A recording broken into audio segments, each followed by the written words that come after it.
ಉದರದಲ್ಲಿ ವಿಷ ಸೇರಿದಂತೆ. ವಿಷ ಹೊಟ್ಟೆಯನ್ನು ಸೇರಿದರೆ ಅದು ಸುಡುತ್ತದೆ ನೋಡಿ, ಹೊಟ್ಟೆಯೊಳಗೆ ಎಂಥ ಸಂಕಟವನ್ನು ಕೊಡುತ್ತದೆ. ಅಂಥ ಸಂಕಟ ನನಗೆ ಎಂಬುದಾಗಿ ರಾಮ ಹೇಳ್ತಾನೆ. ಯಾಕೆ ಅಂದರೆ ಅದು ಆ ಕರೆಯನ್ನು ನೆನಪು ಮಾಡಿಕೊಂಡ್ರೆ, ರಾವಣನು ಬಲಾತ್ಕಾರವಾಗಿ ಸೀತೆಯನ್ನು ಸೆಳೆದೊಯ್ಯುವಾಗ ಸೀತೆ ಆರ್ತನಾದ ಮಾಡಿರ್ಬೋದಲ್ವಾ, ಕೂಗಿ ರಾಮನನ್ನು ಕರೆದಿರಬಹುದಲ್ವಾ, ಹಾ ನಾಥ ರಾಮ ಲಕ್ಷ್ಮಣ ಎಂಬುದಾಗಿ ಕೂಗಿ ಕೂಗಿ ಕರೆದಿರಬಹುದಲ್ವಾ. ಆ ಕರೆಯನ್ನು ನಾನು ಗ್ರಹಿಸಿದರೆ ಹೊಟ್ಟೆಯಲ್ಲಿ ವಿಷ ಇರುವಂತೆ ಸಂಕಟ.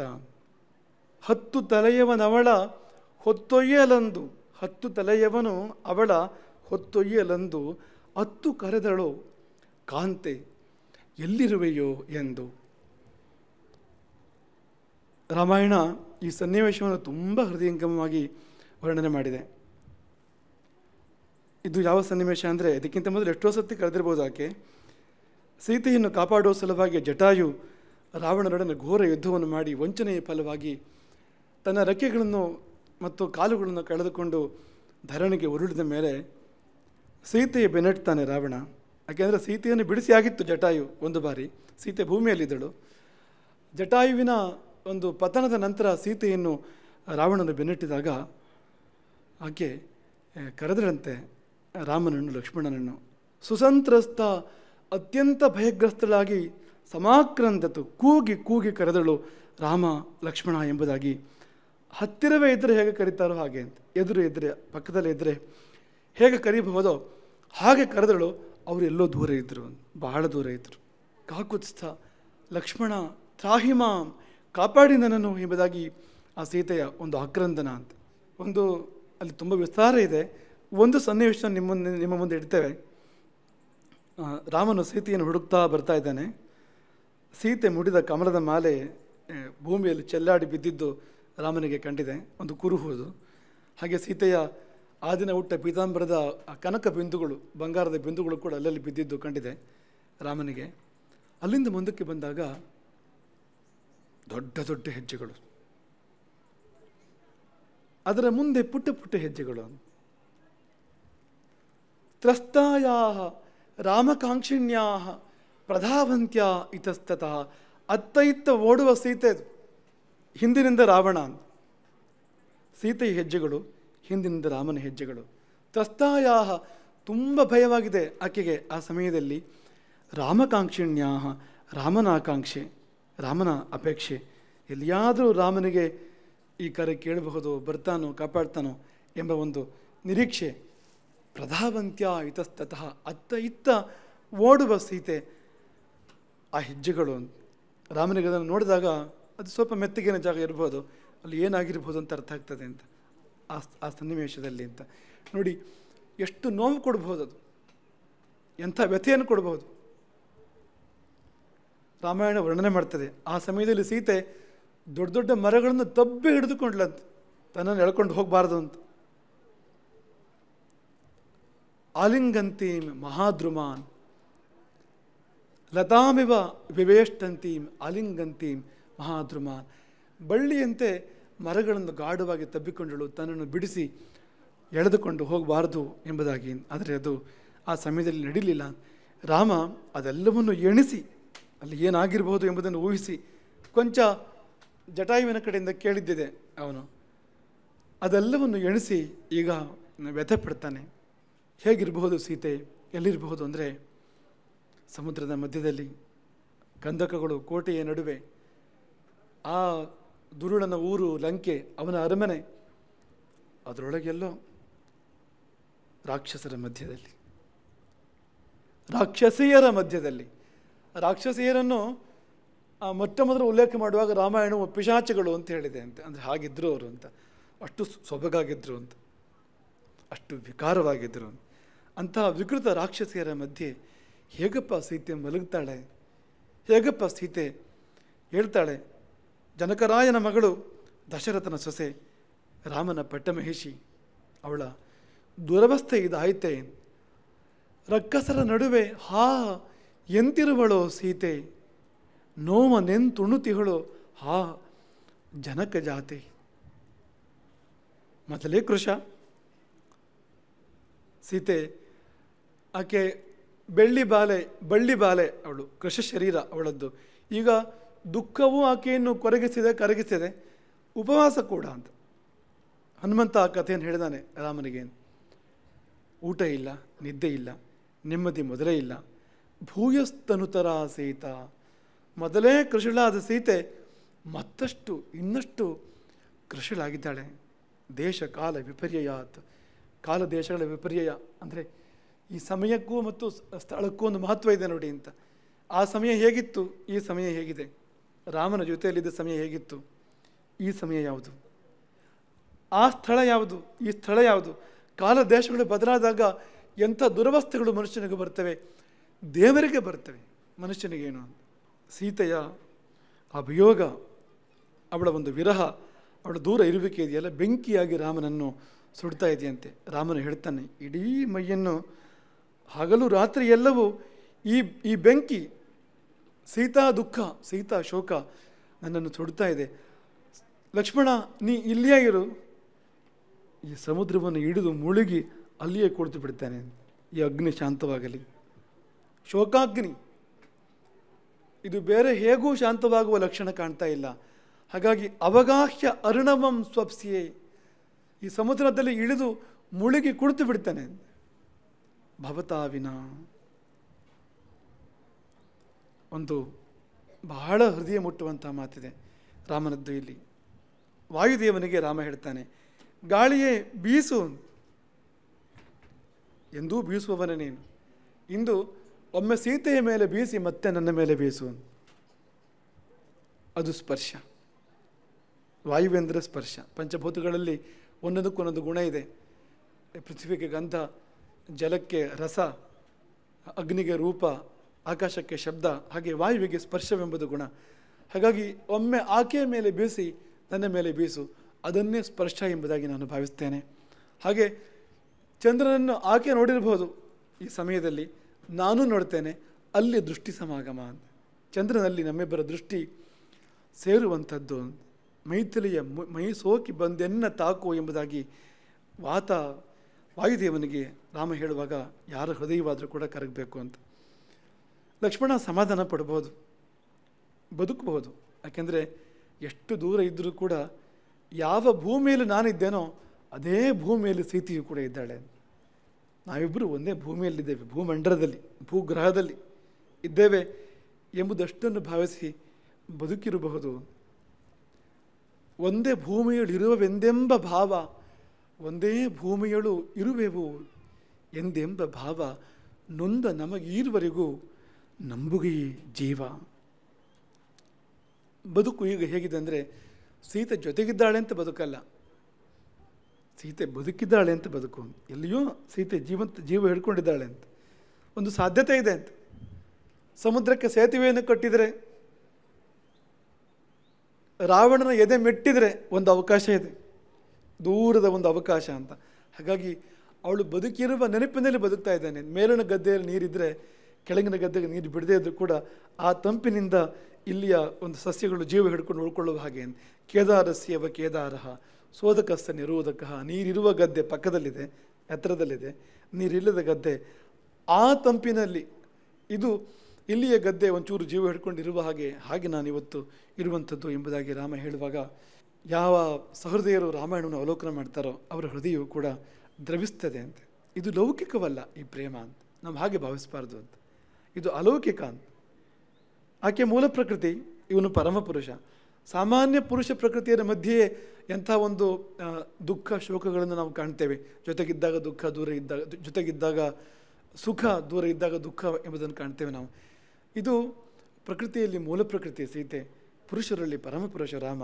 ಅವರಿಬ್ಬರ ಬಂಧ ಹೇಗಿರ್ಬೋದು, ಎಷ್ಟು ಆಳವಾಗಿರ್ಬೋದು, ಗಾಢವಾಗಿರ್ಬೋದು. ಹಾಗೆ ಅದಕ್ಕೊಂದು ಅಡ್ಡಿ ಬಂದಾಗ ಉಂಟಾಗುವ ಶೋಕ ಕೂಡ ಅಷ್ಟೇ ದೊಡ್ಡದಾಗಿರ್ತದೆ, ಅಷ್ಟೇ ಆಳವಾಗಿರ್ತದೆ. ಅದನ್ನು ನಾವು ಕ್ಷುದ್ರವಾದ ದೃಷ್ಟಿಯಿಂದ ನೋಡಬಾರ್ದು, ತುಂಬ ಆಳವಾದ ದೃಷ್ಟಿಯಿಂದ ನೋಡಬೇಕು. ಯಾವ ಪ್ರೇಮವನ್ನಾದರೂ ಕೂಡ ಇದು ಧರ್ಮಸಮ್ಮತವಾಗಿರ್ತಕ್ಕಂಥ ಪ್ರೇಮ. ಇದು ಕೃಷ್ಣ ಹೇಳಿದ್ದಾನೆ, ಯಾವ ಕಾಮವು ಧರ್ಮಕ್ಕೆ ವಿರುದ್ಧವಲ್ಲವೋ ಅದು ನಾನು. ಧರ್ಮ ವಿರುದ್ಧೋ ಭೂತೇಶು ಕಾಮೋಸ್ಮಿ ಭರದರ್ಶಭ. ಕಾಮವಿಲ್ಲ ತ್ಯಾಜ್ಯ ಎಂಬುದಲ್ಲ. ಸತಿಪತಿಯರ ಮಧ್ಯೆ ಅದು ಧರ್ಮ, ಅದು ಅಂತ ಅದನ್ನು ಒಪ್ಕೊಳ್ಬೇಕು ಅಂತ. ಹಾಗಾಗಿ ಇದು ಅದಕ್ಕೆ ಸಲ್ಲುವಂಥದ್ದು ಇದು ಅಂತ ಮುಂದುವರೆದು ರಾಮ ಹೇಳ್ತಾನೆ, ಕಾರ್ಮೋಡಗಳನ್ನು ಬದಿಗೊತ್ತಿ ಚಂದ್ರಲೇಖೆ ಮೇಲೆದ್ದು ಬರುವಂತೆ ಎಂದು ಸೀತೆ ಈ ರಾಕ್ಷಸರನ್ನೆಲ್ಲ ಒತ್ತಟ್ಟಿಗೆ ತಳ್ಳಿ ಮೇಲೆದ್ದು ಬರ್ತಾಳೋ, ಎಂದು ಶತ್ರುಗಳನ್ನು ಗೆದ್ದು ಆ ಕಮಲ ನಯನೇನು ನಾನು ಕಾಣ್ತೇನೋ, ರೂಪವಿತ್ತ ಲಕ್ಷ್ಮಿ ಆಕೆಯನ್ನು ಕಾಣ್ತೇನೋ. ರಾಕ್ಷಸೇಂದ್ರನ ರಾವಣನ ಎದೆಯಲ್ಲಿ ಬಾಣಗಳನ್ನು ನೆಟ್ಟು, ಯಾಕೆಂದರೆ ರಾಮನ ಎದೆಗೆ ಮೊದಲೇ ಬಾಣಗಳು ಬಿದ್ದಿವೆ ರಾವಣನದ್ದು, ಅದು ಬೇರೆ ರೂಪದಲ್ಲಿ, ಅದು ಭಾವದ ರೂಪದಲ್ಲಿದು, ಇದು ಭಾವದ ರೂಪದ್ದಲ್ಲ, ಲೋಹದ ರೂಪದ್ದು. ಅಂಥ ಬಾಣಗಳನ್ನು ರಾವಣನ ಎದೆಯಲ್ಲಿ ನೆಟ್ಟು ಸೀತೆಯನ್ನು ಎಂದು ಮರಳಿ ತೊರೆವೆನೋ, ಎಂದು ಈ ಶೋಕವನ್ನು ಕಳವೆನೋ, ಎಂದು ಸೀತೆ ಬಂದು ನನ್ನನ್ನು ಆಶ್ರಯಿಸಿ ಆನಂದದ ಕಣ್ಣೀರನ್ನು ಸುರಿಸ್ತಾಳೋ ಎಂಬುದಾಗಿ ರಾಮನು ಆ ದಿನಗಳನ್ನು ನಿರೀಕ್ಷೆ ಮಾಡ್ತಾನೆ, ಆ ದಿನಗಳನ್ನು ಎಣಿಸ್ತಾ ಇದ್ದಾನೆ. ಅಂಥ ರಾಮನನ್ನು ಸಂತೈಸ್ತಾ ಇದ್ದಾನೆ ಲಕ್ಷ್ಮಣ. ಸೂರ್ಯ ಮುಳುಗಿದ್ದಾನೆ, ಸೂರ್ಯಾಸ್ತವಾಗಿದೆ, ಸಂಧ್ಯಾಕಾಲ. ಲಕ್ಷ್ಮಣನಿಗೆ ಸಮಾಧಾನ ಮಾಡುವ ಕೆಲಸ ಇದನ್ನು ಎಂದೂ ಮಾಡ್ತಾ ಬಂದಿದ್ದಾನೆ ಲಕ್ಷ್ಮಣ. ಸೀತಾ ವಿರಹದಲ್ಲಿ ರಾಮನಿಗೆ ಆಸರೆಯಾದವನು, ಆಧಾರವಾದವನು ಲಕ್ಷ್ಮಣ. ಅವರಿಬ್ಬರೂ ಅವನ ಜೀವಗಳು. ರಾಮನ ಪ್ರಾಣಾಹ ಬಹಿಶ್ಚರಾಹ, ಹೊರಗಿರುವ ಪ್ರಾಣಗಳು ಎರಡು, ಒಂದು ಸೀತೆ, ಒಂದು ಲಕ್ಷ್ಮಣ. ಅವರಿಗಿಂತ ಮಿಗಿಲಾದ ಬಂಧ ರಾಮನಿಗೆ ಬೇರೆ ಯಾವುದೂ ಇಲ್ಲ. ಸೀತೆಯನ್ನು ಕಳ್ಕೊಂಡ ಮೇಲೆ ಲಕ್ಷ್ಮಣನೇ ಎರಡೂ ಪಾತ್ರವನ್ನು ವಹಿಸಿ ರಾಮನನ್ನು ಸಂತೈಸುವವನು, ಸಮಾಧಾನ ಮಾಡ್ತಾ ಇದ್ದಾನೆ ರಾಮನನ್ನು ಲಕ್ಷ್ಮಣ. ರಾಮ ಒಂದು ಕ್ಷಣ ಆ ಒಂದು ಶೋಕದಿಂದ, ಆ ಶೋಕವನ್ನು ಮೀರಿ ನಿಂತು ಸಂಧ್ಯೋಪಾಸನೆಗೆ ಮುಂದಾಗ್ತಾನೆ, ಸಂಧ್ಯಾವಂದನೆಗೆ ಮುಂದಾಗ್ತಾ ಇದ್ದಾನೆ. ಅತ್ತ ಸೀತೆಯು ರಾಮನನ್ನು ಕಾಯ್ತಾ ಇದ್ದಾಳೆ. ಎಲ್ಲಿರುವೆಯೋ ಎಂಬುದಾಗಿ ಸೀತೆಯು ಕೂಡ ರಾಮನನ್ನು ಕಾಯ್ತಾ ಇದ್ದಾಳೆ, ಕರೀತಾ ಇದ್ದಾಳೆ. ಅದನ್ನು ರಾಮಾಯಣ ತುಂಬ ವಿಸ್ತಾರವಾಗಿ ವರ್ಣನೆ ಮಾಡಿದ್ದಾಳೆ. ಕ್ಷಣ ಕ್ಷಣ ದಿನ ದಿನ ಸೀತೆ ಸೊರಗಿದ್ದು, ಕೊರಗಿದ್ದು, ಕರೆದೆದ್ದು. ಸೀತೆ ಮಾತ್ರವಲ್ಲ, ಲಂಕೆಯೇ ರಾಮನನ್ನು ಕರೆದಿದೆ. ಸೀತೆ ಕರೆದರೆ ತುಂಬ ಸಹಜ, ಅದು ತುಂಬ ಸ್ವಾಭಾವಿಕ, ಅದು ಲಂಕೆಯೇ ಕರೆದಿದೆ. ಇಲ್ಲ ಇಲ್ಲ ಅನ್ಬೇಡಿ, ಲಂಕೆಯ ರಾಕ್ಷಸರ ಊರು, ಲಂಕೆ ಯಾಕೆ ರಾಮನನ್ನು ಕರೀಬೇಕು ಅಂದರೆ, ಇಲ್ಲ, ಲಂಕೆಗೂ ಸಾಕಾಗಿ ಹೋಗಿದೆ. ಲಂಕೆಯು ಮಣ್ಣೆ ಅಲ್ವಾ, ಭೂಮಿ ತಾಯಿಯದ್ದೇ ಒಂದು ಭಾಗ. ಈ ಮಹಾಪಾಪಿಯನ್ನು ಹೊರುವುದು ಲಂಕೆಯ ಮಣ್ಣಿಗೂ ಕೂಡ ಕ್ಲೇಶಕರವೇ ಹೌದು. ಅವಳಿಗೂ ಒಳ್ಳೆ ಕಾಲದ ಅಪೇಕ್ಷೆ ಇರ್ಬೋದಲ್ವ, ಲಂಕೆಗೂ ಕೂಡ. ಎಂದಾದರೂ ಒಂದು ದಿನ ಯಾರಾದರೂ ಒಳ್ಳೆಯವರು ನನ್ನನ್ನು ಮೆಟ್ಟಲಿ, ಆಳಲಿ, ಮುಟ್ಟಲಿ ಎಂಬುದಾಗಿ ಲಂಕೆಯು ಕೂಡ ಬಯಸಿರಬಹುದಲ್ವ.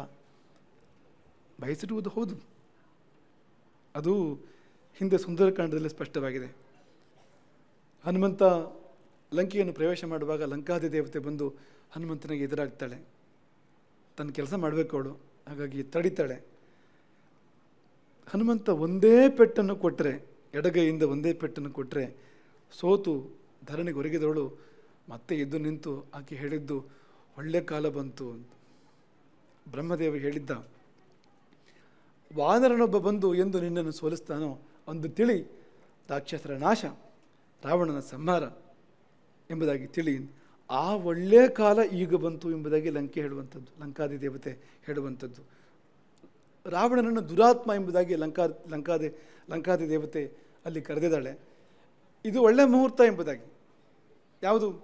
ರಾಕ್ಷಸರ ಸರ್ವನಾಶ, ರಾವಣನ ಪತನವನ್ನು, ಆ ಕಾಲವನ್ನು ಸಹಿಮೆ ಸಮಯ ಸೌಮ್ಯ, ಅದು ಒಳ್ಳೆ ಗಳಿಗೆ, ಒಳ್ಳೆ ಕಾಲ ಎಂಬುದಾಗಿ ಲಂಕೆ ರಾಮದೂತನ ಮುಂದೆ ಬಾಯಿಬಿಟ್ಟು ಹೇಳಿದ್ದನ್ನು ನಾವು ನೆನಪು ಮಾಡಿಕೊಂಡ್ರೆ ಹೇಗೆ ಲಂಕೆ ಕೂಡ ಕಾತರಿಸಿ ಕರೆದಿರಬಹುದು. ಒಂದು ಕಾಲದಲ್ಲಿ ಕುಬೇರ ಆಳುವಾಗ ಧರ್ಮದ ಆಳ್ವಿಕೆ ಇತ್ತು ಲಂಕೆಯಲ್ಲಿ. ಅಲ್ಲಿಂದ ಎಲ್ಲಿವರೆಗೆ ರಕ್ತಸಿಕ್ತವಾದ ಭೂಮಿ ಲಂಕೆ, ಪಾಪಭೂಯಿಷ್ಠವಾಗಿರ್ತಕ್ಕಂಥ ಭೂಮಿ. ಜಗತ್ತಿನ ಎಲ್ಲ ಪಾಪಕೃತ್ಯಗಳಿಗೆ ಇದು ಕೇಂದ್ರ ಸ್ಥಾನ ಲಂಕೆ. ಹಾಗಾಗಿ ಯಾವ ಊರಾದರೂ, ಯಾವ ಊರಿನ ಮಣ್ಣಾದರೂ ಕೂಡ ಎಂದು ಈ ಒಂದು ದುಷ್ಕಾಲ ಮುಗಿಬೋದೋ, ಒಳ್ಳೆ ಕಾಲ ಬರ್ಬೋದು ಅಂತ ಕಾಯೋದಿಲ್ವಾ ಅಂತ. ಹಾಗೆ ಲಂಕೆ ಕೂಡ ರಾಮನನ್ನು ಕರೆದಿರಲೇಬೇಕು. ರಾಮ ಎಲ್ಲಿರುವೆಯೋ, ರಘುನಂದನ, ಅಘನಾಶನ, ಈ ಅಘವನ್ನು, ಪಾಪವನ್ನು ಪರಿಹಾರ ಮಾಡುವವನು, ಧಾವಿಸಿ ಬಾ ಎಂಬುದಾಗಿ ಲಂಕೆ ಕರೆದಿರಬೇಕು. ವಿಭೀಷಣನೂ ಕರೆದಿರಬೇಕು. ವಿಭೀಷಣ ಎಷ್ಟು ಕಾಲದಿಂದ ಪಾಪ ಅನ್ಯಾಯವನ್ನು ಕಂಡು ಸಹಿಸಿ ಸಾಗಾಗಿ ಹೋಗಿದೆ ಅವನಿಗೆ. ಎಂದು ಬರ್ತಾನೋ ರಾಮ, ಎಂದು ಈ ಪಾಪದಿಂದ, ಈ ಒಂದು ಕ್ಲೇಶದಿಂದ ಬಿಡುಗಡೆಯು ಎಂಬುದಾಗಿ. ಹಾಗೆ ಅನೇಕರಿದ್ದಾರೆ ಅಲ್ಲಿ. ಲಂಕೆಯಲ್ಲಿ ಎಲ್ಲರೂ ಕೆಟ್ಟವರು ಅಂತಲ್ಲ, ಯಾವ ಊರಿನಲ್ಲೂ ಎಲ್ಲರೂ ಕೆಟ್ಟವರಲ್ಲ, ಯಾವ ಊರಿನಲ್ಲಿಯೂ ಎಲ್ಲರೂ ಒಳ್ಳೆಯವರಲ್ಲ. ಒಳ್ಳೆಯವರು ಕೆಟ್ಟವರು ಎಲ್ಲರೂ ಇರ್ತಾರೆ ಎಲ್ಲ ಊರಿನಲ್ಲಿಯೂ ಕೂಡ. ಹಾಗೆ ಲಂಕೆಯಲ್ಲಿಯೂ ಕೂಡ ಅದೆಷ್ಟೋ ಹೃದಯಗಳು ಕೂಗಿ ರಾಮನನ್ನು ಕರೆದಿದ್ದಾವೆ. ಏನೆಂದು ಎಂದರೆ, ಎಲ್ಲಿರುವೆಯೋ ರಘುನಂದನ ಅಘನಾಶನ, ಧಾವಿಸಿ ಬಾ ದೊರೆರಾಯ ಧಾವಿಸಿ ಬಾ. ನಿನ್ನಷ್ಟು ಸಹನೆ ನಮ್ಮೊಡನೆ ಇಲ್ಲ. ರಾಮನಿಗೆ ಎಷ್ಟು ಸಹನೆ, ಎಷ್ಟು ದುಃಖ ಸಹಿಸಿದ್ದಾನೆ, ಎಷ್ಟು ಕಷ್ಟ ಸಹಿಸಿದ್ದಾನೆ ರಾಮ. ಯಾರಿಗಿರ್ತದೆ ಆ ಸಹನೆ? ನಿನ್ನಷ್ಟು ಸಹನೆ ನಮ್ಮೊಡನಿಲ್ಲ, ಇನ್ನಷ್ಟು ಕಾಯುವ ತಾಳ್ಮೆ ಇಲ್ಲ, ಬಾರು ಧಾವಿಸಿ ರಾಘವ ಎಂಬ ಆ ಇಡೀ ಲಂಕೆ ಸೀತೆಯೂ ಸೇರಿದಂತೆ ಲಂಕೆಯ ಕರೆಯನ್ನು ಒಂದು ಅನುವಾದಿಸೋಣ ಪದ್ಯದ ಮೂಲಕವಾಗಿ. ನಾವೆಲ್ಲ ಸೇರಿ ಗಜಾನನ ಶರ್ಮರ ಈ ಒಂದು ರಚನೆಯನ್ನು ಆಸ್ವಾದಿಸೋಣ. ಎಲ್ಲಿರುವೆಯೋ ಎಲ್ಲಿರುವೆಯೋ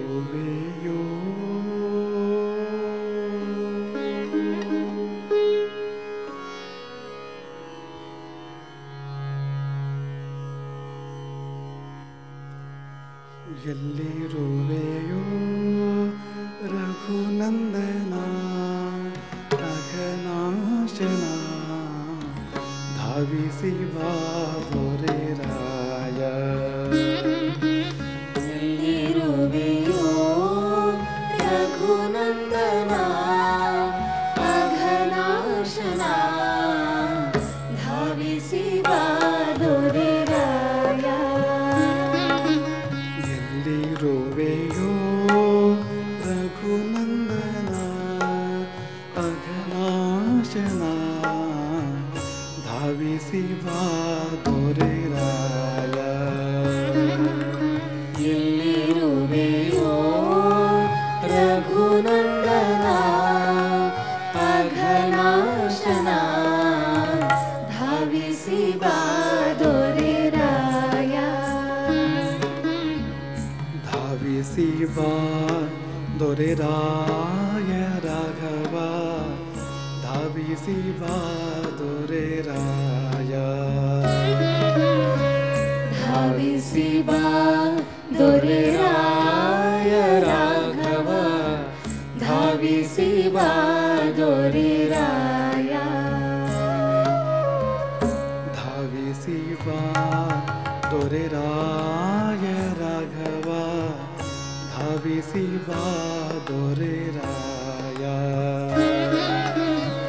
ಧಾವಿಸಿ ಬಾ ದೊರೆರಾಯ ರಾಘವ, ಧಾವಿಸಿ ಬಾ ದೊರೆರಾಯ. ನಿನ್ನಷ್ಟು ಸಹನೆ ನಮ್ಮೊಡನಿಲ್ಲ, ನಿನ್ನಷ್ಟು ಸಹನೆ ನಮ್ಮೊಡನಿಲ್ಲ, ಇನ್ನಷ್ಟು ಕಾಯುವ ತಾಳ್ಮೆಯಿಲ್ಲ, ಇನ್ನಷ್ಟು ಕಾಯುವ ತಾಳ್ಮೆಯಿಲ್ಲ. ನಿನ್ನಷ್ಟು ಸಹನೆ ನಮ್ಮೊಡನಿಲ್ಲ, ನಿನ್ನಷ್ಟು ಸಹನೆ ನಮ್ಮೊಡನಿಲ್ಲ, ಇನ್ನಷ್ಟು ಕಾಯುವ ತಾಳ್ಮೆಯಿಲ್ಲ, ಇನ್ನಷ್ಟು ಕಾಯುವ ತಾಳ್ಮೆಯಿಲ್ಲ. ಬಾರು ಧಾವಿಸಿ ರಾಘವ, ಬಾರೋ ಧಾವಿಸಿ ರಾಘವ, ಬಾರು ಧಾವಿಸಿ ರಾಘವ, ಬಾರೋ ಧಾವಿಸಿ ರಾಘವ.